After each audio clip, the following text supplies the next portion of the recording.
Hi, Cora. Thank you so much for coming on the Speak Honest podcast. I'm so excited to have you here. Now, I got to talk with you first and foremost when you were interviewing me for your Understanding People Pleasing Summit. And I was so excited to have you on the podcast so we could talk more about this because I am such a recovering people pleaser. It is ridiculous. I need this in my life. But first and foremost, why don't you go ahead and tell my listeners a little bit about yourself? Okay, so first of all, I was really excited to have this opportunity to be a guest and to be interviewed by you. It's been a really fun connection. So this is really exciting for me to be a part of all of this and have you now interviewing me. So this is fun.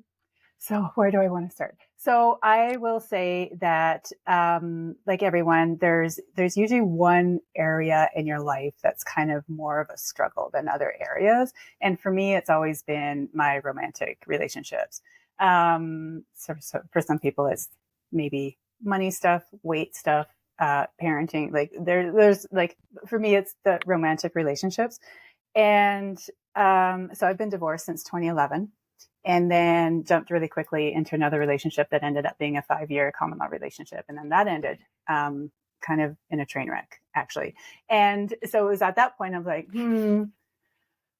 maybe it's time to look at my role in these relationships. And so this was an area of my life that was so important to me. I actually dedicated quite a bit of time to self-reflection and wanting to figure it out and wanting to be able to have and create and experience a healthy relationship.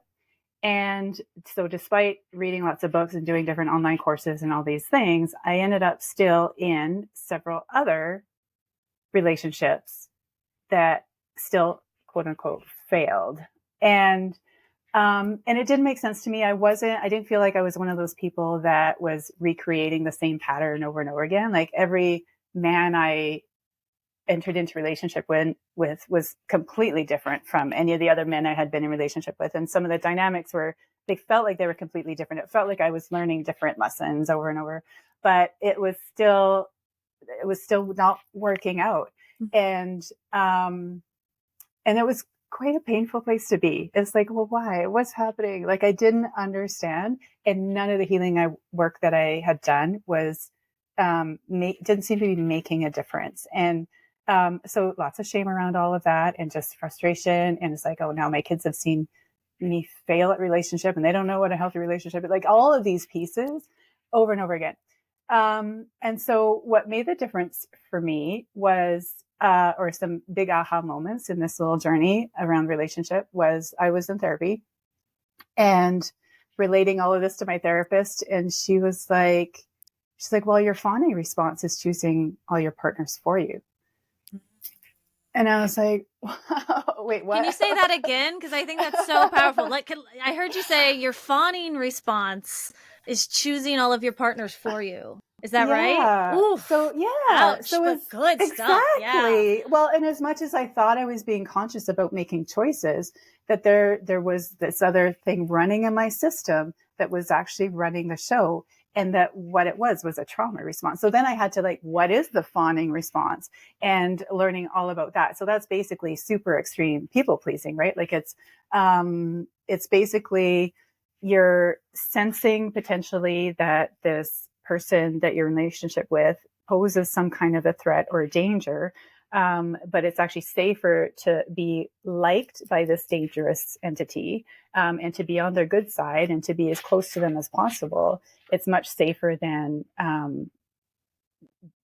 otherwise. Right. So so that was like a huge turning point that I had to unpack all of that and figure that out. And as I was getting that information, the other thing that was happening in my life was I had entered into a 2-year program of training to learn craniosacral therapy. So for anyone that doesn't know, craniosacral therapy is a hands-on body work technique, basically. So it's working with the whole system. It's working with the nervous system. And it's light touch therapy. It's non-invasive, all these pieces.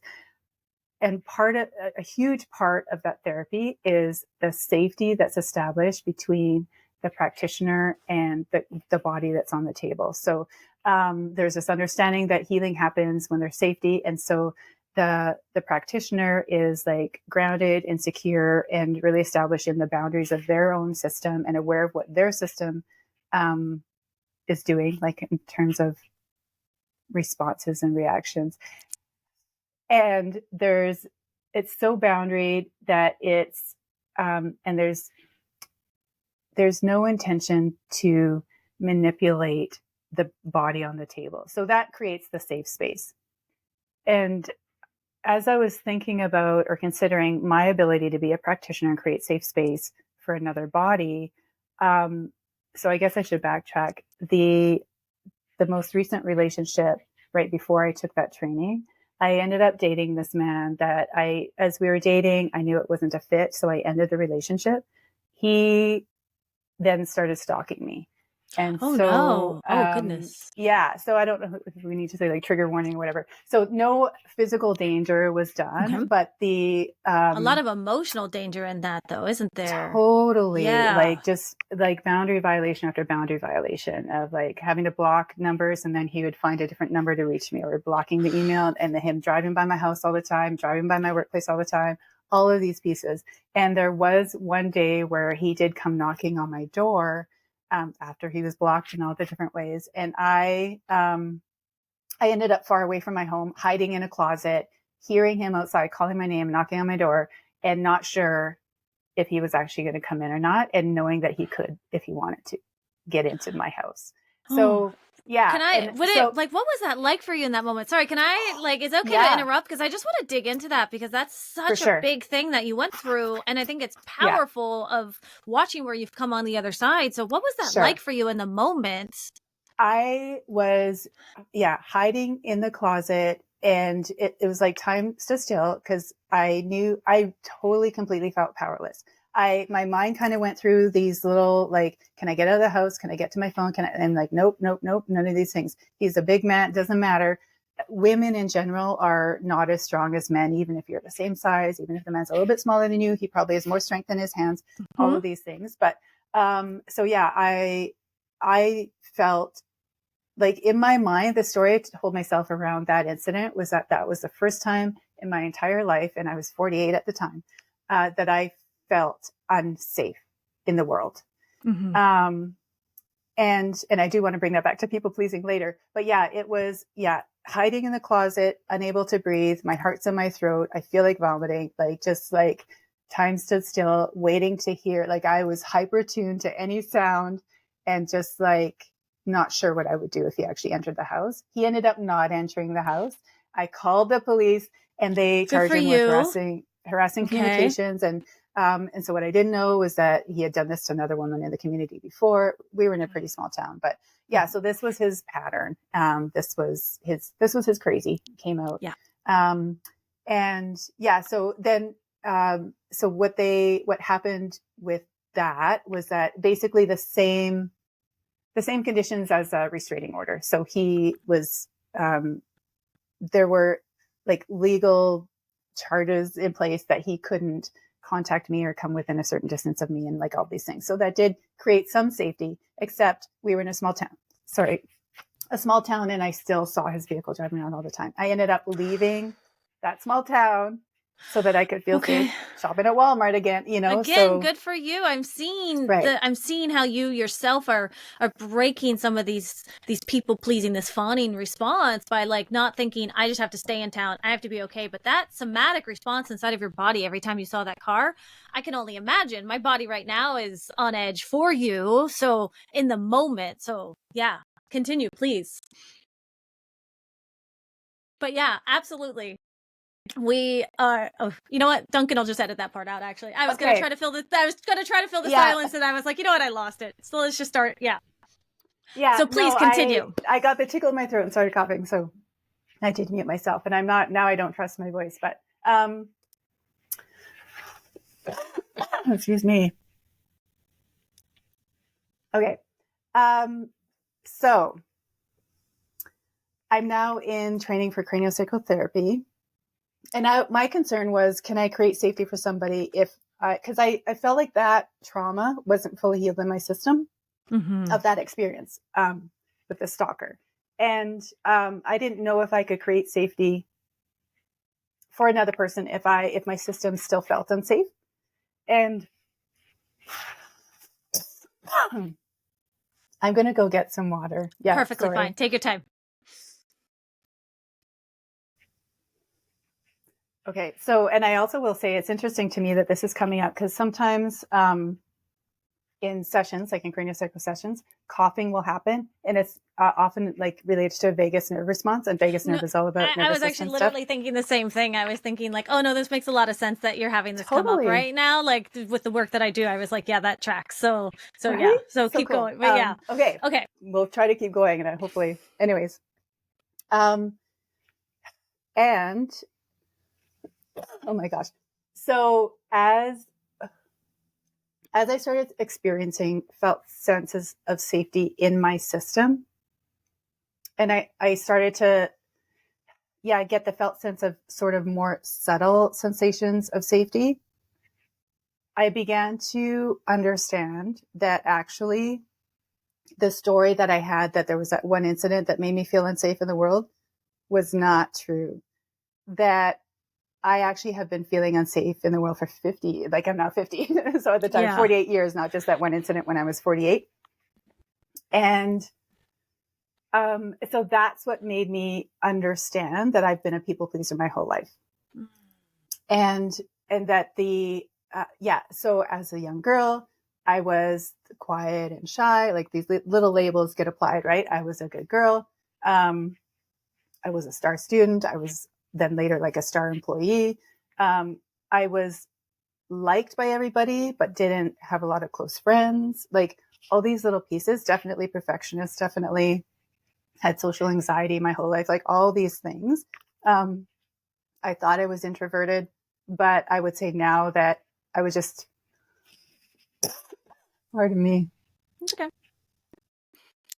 Let's actually, Cora, I would love to bring this up real quick because what's happening right now in your body is you're having a cough come up, right? And now some of this might be edited out, but actually I think it's going to keep happening. And so I want to really honor this part of your body happening right now. Would it be okay if we honor this and keep this in? Okay. Because you're telling this incredible story. Yes. And I think what's happening, and you know this as well, is your body is reacting, isn't it? Yes. And it's, please. Some people know this story, but this is the first time of me telling this story quite like this. So it makes sense that, this is so powerful. And having your voice be heard, having your story be heard, I think is so incredibly powerful. But we can see how even your body is almost to an extent like overwhelmed, shutting down slightly, like the cough coming into the mouth. I would say that's a somatic response of just being like, it's caught right here in your throat. What is that like for you right now as you're trying to get this story out, but you're feeling this happen in your body right now? Yeah. Oh, it's frustrating. It's like, but I want to say it.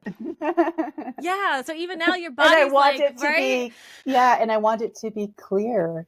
I think this is powerful for people listening to hear. Like, here is someone who is working through this, has learned about her people pleasing, has gone on to learn. It's craniosacral therapy. Is that right? Yes. Okay, you'll have to tell me more about that. I genuinely actually have no idea what this is. So this is perfect. All of this stuff is to say it still happens to us. You are empowered in telling the story. Like, correct me if I'm wrong, but you might still have some hint of fear, but I can also see it in your face. Like there's a power in you as you're telling the story. And yet still there's this like hint of something holding us back. And that happens, doesn't it? And that's okay. And we can honor that part of ourselves. So I want to say now to your body and just to your throat and to your cough that if it needs to come up at any time during this, we will leave in every cough if we have to, because it's part of you and it's part of your story. And I think it's beautiful. That is really beautiful, because I did have a friend, because she's like, I'm so excited that you're going to be on this podcast. You get to speak about yourself. And she's like, just remember, all parts are welcome. So it's just beautiful that you just said that too. I love her. I want to be her friend now too. Yes, exactly. Right? And that's exactly totally. All parts are welcome. Even whatever it is this cough is doing to, like, it's there and it's part of you. And I adore it as well. So please continue. But thank you so much for letting us keep this in. Yes. So that was the realization that I, as a person who, just was like, that's just how I'm wired. I'm just introverted. I just prefer to be alone. But the reality is, once I began to understand my people pleasing as a protective response and started understanding and being able to connect to some of the wants and desires and needs that are underneath that protective response, I have a deep desire for close connection. And so it's kind of wild that I would even think that I prefer my own company and never to have anybody else around. But it's because as a people pleaser, when you're like shape shifting and morphing to fit all of the, like it takes so much energy to be constantly reading other people and then presenting the version of yourself that they will accept.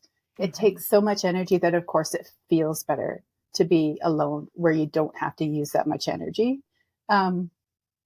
Feels better, but also doesn't feel better because there's a deep loneliness there as well. So I will still say, I do still believe I'm introverted in terms of I recharge with alone time, but I can't just be alone all the time. I need the deep connections. I need depth. I need depth of intimacy.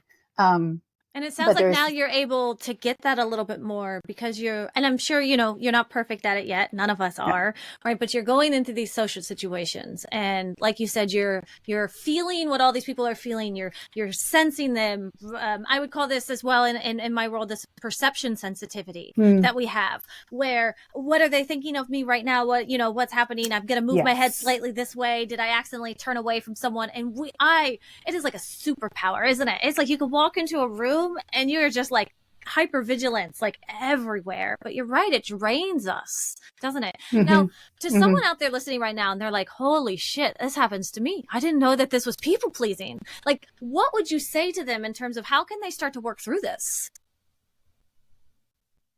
Oh, that's big. That's big. All right, let's start small. How did you start to work through it? Oh, okay. How did I start to work through it? You know what? It's the things that I learned as the basis for healing through the craniosacral therapy have been pretty pivotal in my healing journey. So, so craniosacral therapy, the word comes from cranium down to sacrum. So we're really intent on basically the nervous system, basically the brain of your body. But also what I have learned is biodynamic craniosacral therapy. And that's sort of a version of the work that really orients to the health in the system. So there's this understanding that the body has its own wisdom and it knows, well, there's a couple pieces to that. So the body is intent on protecting you. It's intent on survival. It's intent on living. Like there's such a drive to live and survive, and ultimately to thrive. But these protective mechanisms come in so that we can continue to function. So anything that we consider as a symptom, whether that's a behavior pattern, whether that's like a pain in your body, is actually an expression of health, because that means that the body has done something, or your system has done something, to be able to allow the whole of the system to continue to function. And then when your system has access to safety and resource, then the body gets to complete whatever process it started to resolve whatever was initially overwhelming to the system. And so that's, I think that reframe, that anything that I feel might be problematic in my body or in my behaviors or in myself is actually just an expression of health. And if I can support my system by providing safety and resource, then that gets to complete. So that's been huge. And so it's that element of safety, and being able to provide safety to the part, when we talk about parts, to the parts of myself, like to understand that there's a part of me that's afraid of whatever, and I can tend to that part and help that part feel safe. And there's different ways that safety can come. Touch is huge. Like to have safe touch, non-invasive touch that doesn't need anything from you. That is huge. But even without the ability to have that in-person connection with another being, there's still ways that we can, because touch and connection are the same. So we can connect to the parts of us. So similarly to what you just demonstrated for everybody is how you connected to that part, like, because I haven't coughed in a while, but how you connected to that part of me that was like trying to express. Mm-hmm. You created connection there, and that allowed something to shift. And so we could do that for ourselves.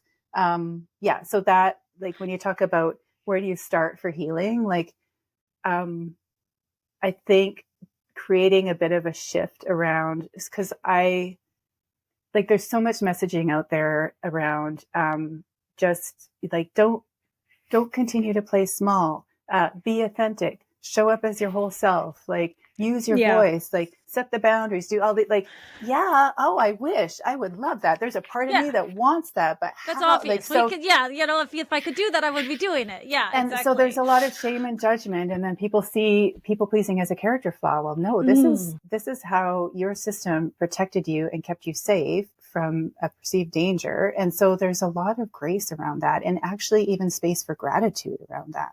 And so that mind shift is huge. And then creating safety is like the other big piece. So that's like, for me, it's the having information helps. Like, it's not the whole piece, but that's part of why I created the summit, because there are all these things that I did not know about women's bodies, about like women's nervous systems, about our hormones, and about attachment wounding. And like, that's what we spoke about, like all of these really big pieces that once you have access to those other parts of the story, it just puts everything in context, and it allows for a lot more understanding and compassion, like towards the self. Yeah, I'm loving hearing you talk about this, because I can't wait to dig into the other interviews you've had with the other experts that you're having on the summit, because as I'm hearing you talk, I realize, a lot of what you're saying is a lot of what I do with my clients. A lot of the safety, I do parts work with my clients, which is the IFS work with Richard Schwartz, right? And so you're talking about your parts, and I'll speak to their parts, and we create safety, and we always thank ourselves for the conditioning and the attachment, right? We don't blame ourselves, all this stuff. And you can see how there is not only one way to do this. We all come at this, and I'm seeing this. There's a larger collective, right? The conscious unconscious of it all, of everyone starting to kind of level up in their healing, to see like, we need to stop with the blaming and the shaming and the fault finding and all of this stuff going on. And even our people pleasing is just a maladaptive coping mechanism. It's something we put on to try to keep us safe. And as I often say, we just have to ask ourselves now, like, do we still want to wear this coat, right? Do we want to wear this people-pleasing coat? Is it serving us, or do we want to take it off now? So tell me, all of the people you've been interviewing, and I know you have more to go because you've been working so hard on doing this. I cannot wait for it to come out. And also, just real quick, I want to tell anyone, if you're like, what the heck are they talking about? There is going to be the most amazing summit on May 20th is when the first videos are going to be coming out. Is that right? That's right. That's right. And it is called the Understanding People Pleasing Summit, which I myself am a part of, as are so many other amazing experts. And so I want to know, what have you learned so far? Like, can you give us some sneak peeks? Like, can you tease us a little bit of like what's to come? Yes. Okay. So there's going to be a total of, I think 33. There's over 30. There's over 30 conversations that are happening. And so we speak about trauma responses. We speak about why the female nervous system is more prone to go into like dissociation and fawning because of our perceived ability to not overcome things by fight, like a male body maybe would be. We talk about influence of hormones, so how some of our bonding hormones and also then stress hormones, how that can impact our people-pleasing behavior. We speak a little bit about the societal conditioning, just how women are just raised differently. Like, we're raised to be, seen and not heard. We're raised to be quiet. We're raised to be polite, like all these little pieces. There's some great conversation around different relationships. So I spoke earlier about that my area of like struggle has always been romantic relationships, but people pleasing shows up in how we relate to everything. So we have conversation around people pleasing and money, people pleasing and food. Oh my gosh, people pleasing in the realm of parenting. We speak about, with you, we speak about the attachment styles, attachment wounding. I have someone else speaking about the mother wound specifically. Oh, I'm excited for that one. I Yeah, really yeah. I've been learning more and more about that lately of like, oh, the mother wound, the Mm-hmm. father wound, the sister wound, all these things. I'm like, okay, where is that coming from? So I can't wait for that Mm-hmm. one. Yeah. Yeah. But you bring up such a good point in terms of women really are just told like, we're meant to be the caregivers, right? And there's a level of a feminine energy to that, right? We are nurturers, we are Sure. caretakers, we are receiving, sure. But to truly have wholeness, right, we have to integrate both the feminine and the masculine, the yin and the yang, depending on whatever it is you want to call it. And that makes so much sense. And we've kind of lost that part of ourselves. I was thinking, because Mm. I have a little quote back here, which is like, well-behaved women rarely make history. And so I Oh, yes. myself have been the type of person I've been loud, I've been boisterous. I've never known when to shut up, right? I've always said the thing that nobody else is saying in the room. I have quite a masculine energy. And as a result, I've almost kind of lost my womanhood because of that. Like, it's like, oh, I wasn't the good girl. I was the one sent to Mm. detention all the time. I was the one that always got in trouble. I was the one that people would roll their eyes at me. I failed out of college, all of this stuff. And so I love watching our two perspectives as women, but you see how we both struggled. Like, Yeah. here you Yeah. are perceived as the perfect, the good girl over here. And here I am like the unruly one over here. And yet, look at us still as we're like trying to go along. Our romantic relationships are blowing up in our faces, maybe some of our friendships, our families, anything like that. And we're done with this. And it's like, wait Yeah. a second, let's like pull this power together. And that's what I love getting to know you, Cora, because I really love the connection, and I love it when other women are looking to help lift up other women. I think Mm, that's like our power, isn't it? Yeah. yes. Yeah, And I would exactly. love to speak to that for a minute, because I could see that my trend. So with my people pleasing, my fawning response, it's like I always, it's like I had this belief or this attachment to, if I just find the right partner, that's gonna make me feel really great in my life. And so I was putting so much on like whoever my partner was at the time, that was my best friend in life. I didn't have a lot of other friends. I didn't have a lot of like friendships with women. It wasn't until I started really like that my body was starting to release some of the trauma responses that were running in my system, that I became open to connecting to other women in a different way. And so it was really beautiful for me that in my craniosacral therapy training, it was actually a group of all women. And so there were 12 of us. And so we were in this like healing space together, sharing and connecting. And then I noticed that there was another group that I was involved in. It was actually through victim services after being having an experience with a stalker. Mm-hmm. But that was a group of women, and we were all sharing and healing together. And then at my workplace, I was like, oh, look at all these women. Like, there, all of a sudden I was like, there were just so many different circles of women that were showing up in my life in different areas of my life. And it had never existed for me before. So there's for sure something about, like, what else do I like? I guess what I'm trying to say is I thought that I needed protection, and that I could get that from a relationship with a man, that a man would protect me. And it was after starting to heal through some of that, like, and I still do, like, I do have a man in my life. I want a man in my life. Like, that's important to me still, but that relationship doesn't provide all of the things that I want and need. Like, I was putting that on relationship before, and that doesn't belong there. But now it's like so part of our like social nervous system and our ability to connect. So when our system shuts down or we dissociate, our ability to connect socially also kind of gets shut down. Mm-hmm. And so when some of the trauma is released, people pleasing behaviors get released, like all these things, then there's like, you don't even have to work at it. It just starts to open up. And so what started to open up for me were all these relationships with women and sisterhood. And it's like, we are so able to uplift and support and nurture and admire and respect and love on each other and protect each other. And so when you have that sense of community, that's a whole other level of resource and safety that really enriches your life. So even for the summit, part of me is like, do I just want all women speakers? And I kind of did. I do have a couple male speakers, and they're really valuable conversations. But yeah, there is something. We'll let them honestly, in sometimes, but they gotta, they gotta check themselves. That's all I'm saying.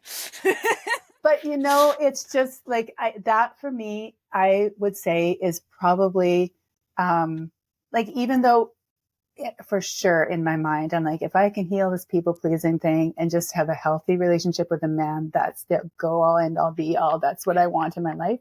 But really all of these other gifts have come, and sisterhood is for sure, like that sisterhood community. That's one of them. And so that's kind of what's on the other side of, being able to heal through some of these patterns is relationships of all kinds. Yeah. Yeah. Because I really love how you said there was this moment when you were saying, like, I wanted a man because I thought he was going to come protect me. And then what I started visualizing in that moment was like, instead I got this sisterhood, and like, girl, we will protect you. Right. Like that is what we do now. And I say this often to my clients, but you want to be able to choose your partner, not need them.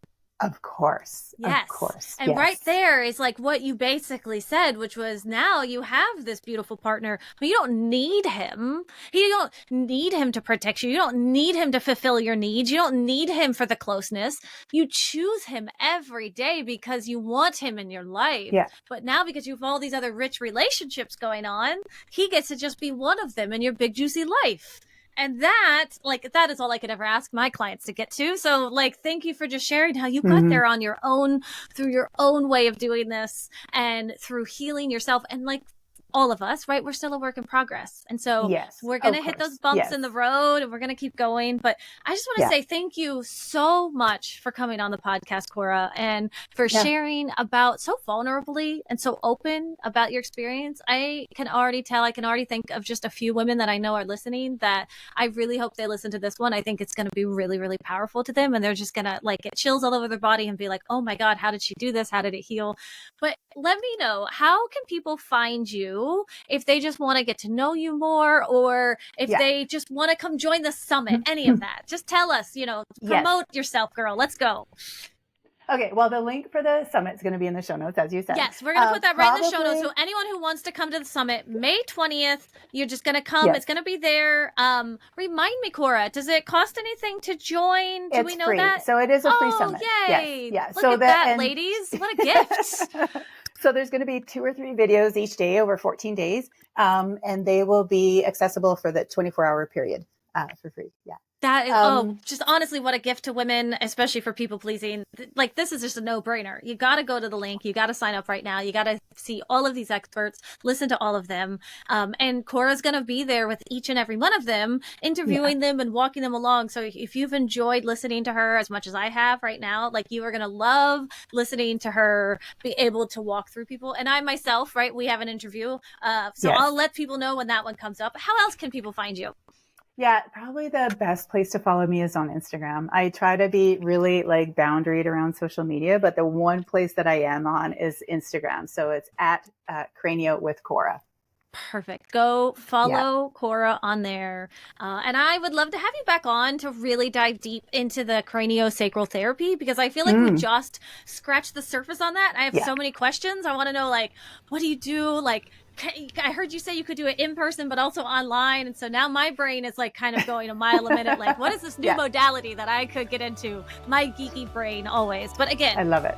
Thank you so much for coming on. I can't wait for the summit to drop, and I hope to have you on again. Thank you. This was such a joy. I appreciate you and your, just how you, like, in the moment kind of coached me and helped me through like what was coming up in my system that I really didn't anticipate. So I just appreciate your graciousness in allowing it all just to be. And it was just a really fun conversation. Thank you so much. Thank you so much, Cora.